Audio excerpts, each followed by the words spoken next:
Welcome back, ladies and gentlemen. Here we are at lesson 7.4, the triangle splitter theorems.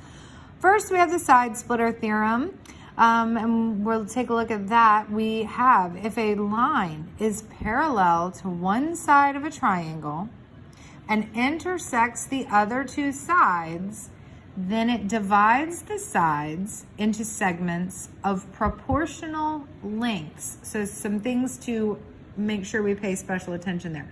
First of all, we need to have parallel lines, okay? If a line is parallel to one side of a triangle, you see here we have that parallel sign, and that one is parallel there. And it intersects the other two sides, then it divides the segments of proportional lengths. And we talked about proportions back on lesson 7.0. So we do have the theorem that goes along with that. In this case, we're going to use this particular problem, and we would say that if segment DE is parallel to segment AC, then we can set up those proportional lengths. And it's saying that we can go segment BD over DA is equal to BE over EC. So basically, this smaller segment compared to this larger segment will be the same proportion as this segment to this segment. And we saw that when we talked about, let's say, 3 to 1 or 6 to 2, that those were equal. And that's how we're going to use this in that similar fashion, okay? So for our first example, I'm going to go ahead and take a look. I've got an X here, I've got a 14, a 12, and a 15, and we have to solve for X for all of our examples. So we're going to be using these proportions to help us do that. We know 3 lengths, we don't know the 4th, so we're going to have to set it up and solve. You can visualize, set it up however you want. We've got the 2 parallels here, but remember, BDDA, those were on the same side of the triangle. So we have to keep them on the same side when we're setting up the ratios. So you can say that the measure 14 compared to 12, 14 to 12, is equal to its opposite, right? X as compared to 15. So that's how we would set up that ratio. I just put those little colons in there to kind of show you guys how those would be ratios if we were to just write them as such. Then we're going to use our cross multiplication and get these solved. I've got an X times 12, so that's going to be a 12X equals, and 14 times 15. So I'm going to write that out so we see what we're doing here. When I pop that in the calculator, that's going to give me a total of 210. Bring down the 12x.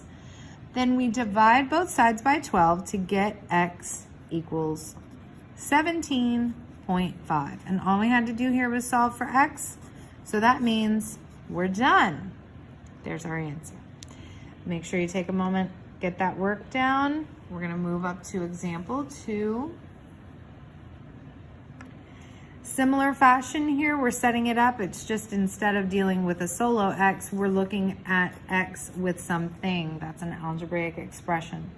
We did practice problems with that, and we'll set it up in a similar fashion as we did this last problem.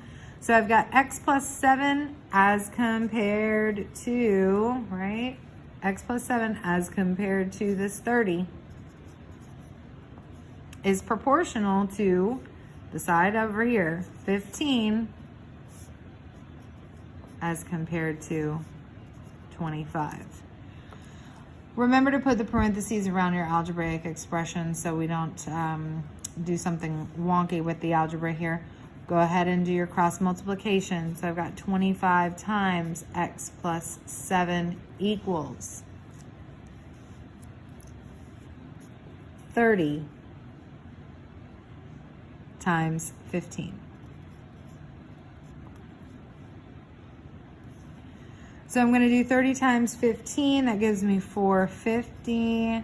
Distribute the 25. 25x. 25 times 7 is 175. And now we just go through the process of solving for x. So I move my 175 over with subtraction. 25x equals 275. Divide out the 25 from both sides and I get x equals 11. Go ahead and take a moment, make sure that you have that down as we move on to example 3.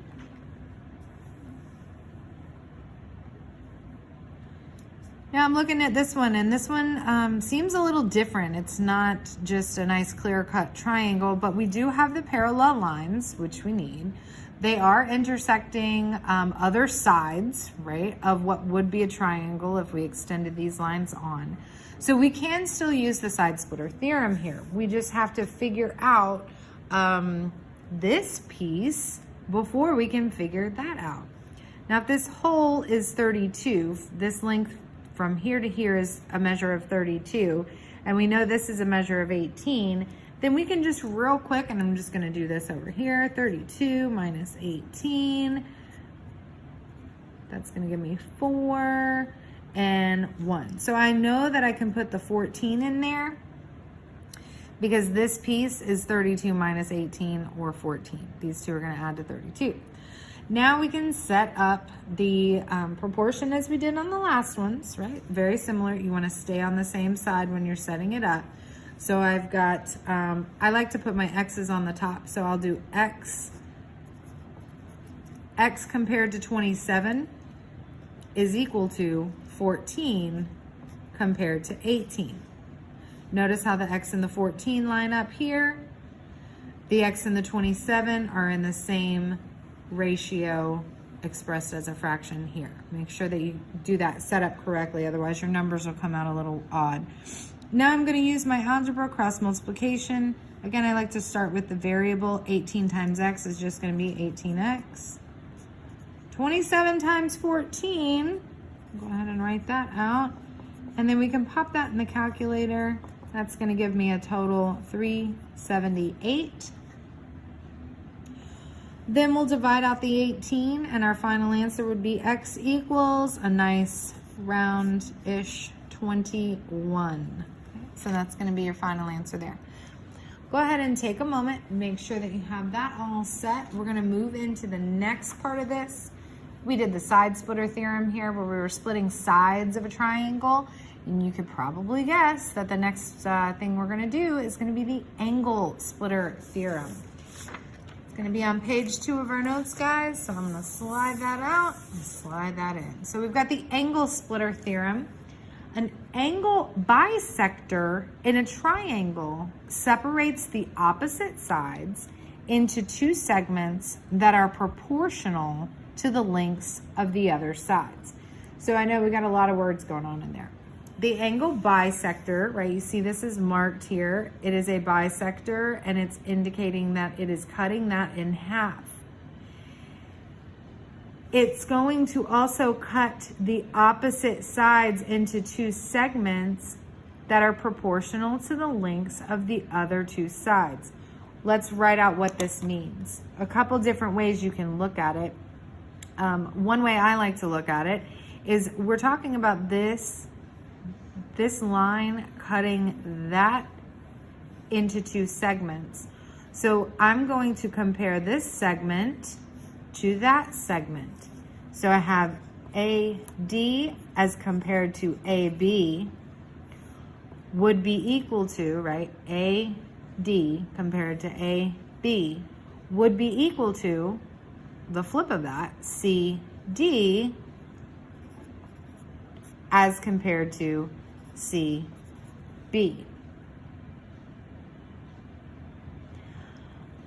There is another way to write this, a similar way. I can show you. We can compare AD to DC as compared to AB to CB. So we can write that again as an alternative. Some of us may, not AB, AD. Some of us may visualize that proportion a little better. I tend to lean for that one, but we're all see things differently, and that's okay. So A to D as compared to D to C is going to be proportional to AB as compared to CB. Okay. So we'll go ahead and set up our example 1. Make sure you get the notes part down. So we'll set up our example 1, and I'm looking at this. I have the 12, I've got a 4.8, I have an X, that's what we're solving for, and I have an 18. So I know that I'm gonna be able to set up a proportion, and you can pick either one, choose your own adventure. Again, I tend to lean towards this top one. So I'm gonna do from JM to JK. If you wanna write out the letters before you put the numbers in, that might be a good practice, especially as you're learning this and really getting to understand what's going on. Then we would say LM is compared to LK.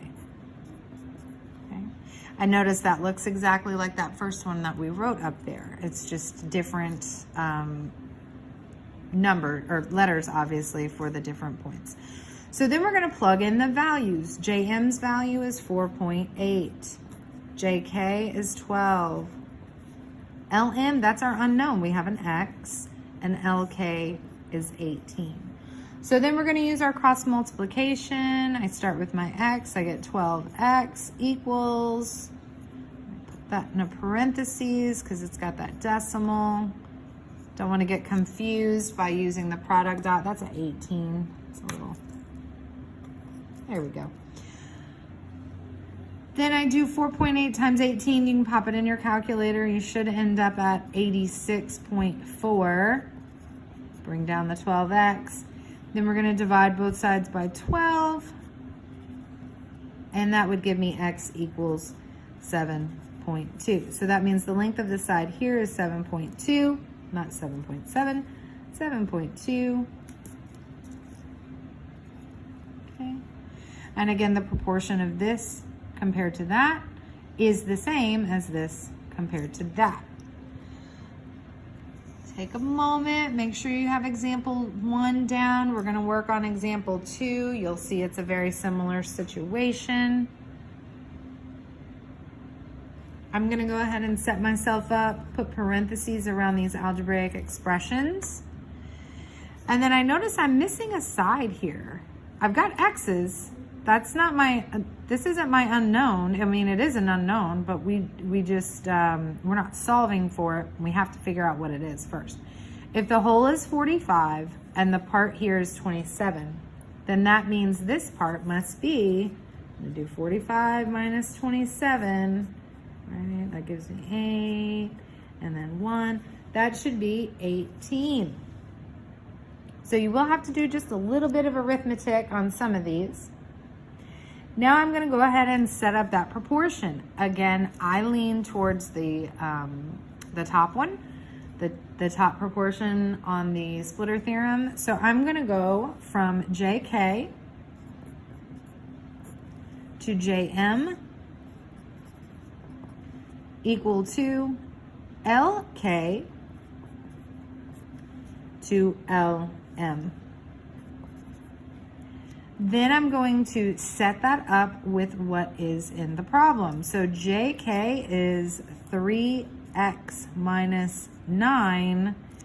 Let me move that over a little bit. No, that's good. Sorry. 3x minus 9. JM is 27. LK is x plus 11, and LM is 18. Now we do our cross multiply. I'm going to give myself a little room because I know that algebraic equation is going to get a little lengthy here. 27 times x plus 11 is equal to 18 times 3x minus 9. Notice I set it up with those numbers on the front so that I can distribute those just like we would in Algebra 1. 27 times x is 27x. 27 times 11, pop that in the calculator, that's going to give me 297. 18 times 3, that's 54x. And then 18 times 9, you can pop that in a calculator too, and you should end up at 162. Now we go through the process to move our variable terms to one side, constants to another. I have 27x's here and 54 here, so I'm going to move these over. That cancels, but that means I need to move these over here, so I'm going to add 162. I do this in one step just to save space and time, but certainly if you wanted to break it up into 2 steps, you could do that as well. So now I've got 297 plus 162 and 54 minus 27. So that is 27x, and let me add that real quick. So I've got 2, 7 is 9, that's 15, so 459. Now we're going to divide by 27. That'll cancel, and then we'll end up with our x of, grab a calculator.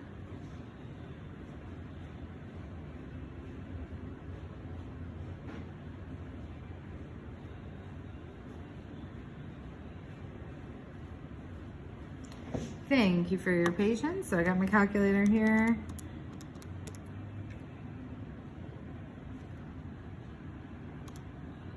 $459 divided by 27. So I get x equals 17. Double check that number. This calculator's doing something a little weird. But yes, so x equals 17. So that's going to be our value of x. And there we go. Go ahead and take a moment, make sure that you have this down as we move to example 3.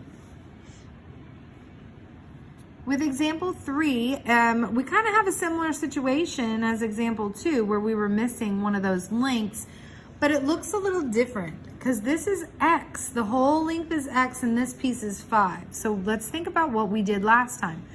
I didn't have this piece, so I took 45, right, the whole, minus 27, that part. So I have to do the same thing here. The whole here, the entire portion is x. I have to subtract this portion. That's going to be x minus 5. We don't know what x is. That's what we're solving for. But that's okay. We can still use this to help us solve for it. So I'm going to set it up very similarly. I've got p to s as compared to PQ.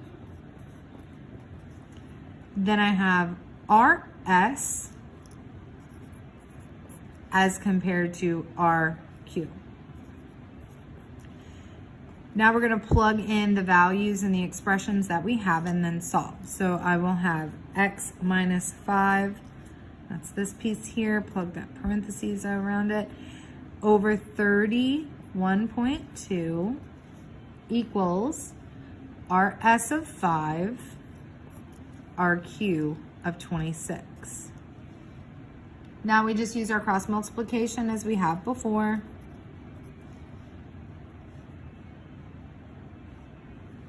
Where do I want to put it? I'm afraid I might run out of space. I've got 26 times x minus 5 equals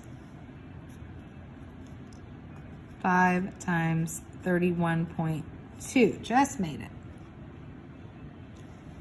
We'll distribute that 26.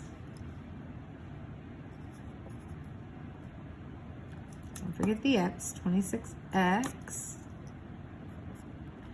minus 130 equals 5 times 31.2 is going to give me 1 56.